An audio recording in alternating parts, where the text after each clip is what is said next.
సందేశ్ ఖలీలో అర్లర్లకు కారకుడైన తృణమూల్ కాంగ్రెస్ నేత షేక్ షాజహాన్ ను అరెస్ట్ చేయాలని కోరుతూ బీజేపీ శ్రీకాకుళం జిల్లా శాఖ ఆధ్వర్యంలో భారీ ర్యాలీ నిరసన ప్రదర్శన నిర్వహించారు. మహిళలపై అఘాయిత్యాలు, హింస, అత్యాచారం, దహనం, దోపిడీ, హత్యలు, భూములను ఆక్రమించడం వంటి కేసుల్లో అనేక అభియోగాలు ఎదుర్కొంటున్న షాజహాన్ వేధింపుల నుండి బెంగాల్ ప్రజలను రక్షించాలని డిమాండ్ చేశారు. సందేశ్ ఖలీలో హింసకు కారకుడైన తృణమూల్ కాంగ్రెస్ నేత ఘరానా మోసగాడు షాజహాన్ ను కఠినంగా శిక్షించాలని బీజేపీ నేతలు డిమాండ్ చేశారు. ఒక మహిళా సీఎం అయి ఉండి మమతా బెనర్జీ మహిళలను వేధించే వ్యక్తిని వెంటేసుకుని రావడం ఎంతవరకు సమంజసమని రాష్ట్ర బీజేపీ మహిళా మోర్చా కార్యదర్శి ఎస్ ఉమామహేశ్వరి ప్రశ్నించారు.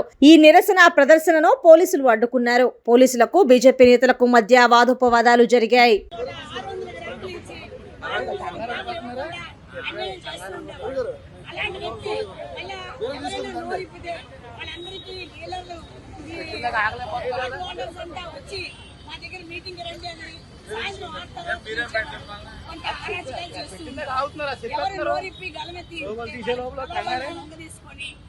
మహిళలకి తీవ్రంగా అన్యాయం చేస్తూ ఉండేవాడు. ఇవన్నీ గ్రహించిన వెస్ట్ బెంగాల్ మహిళలు చీపుర్లు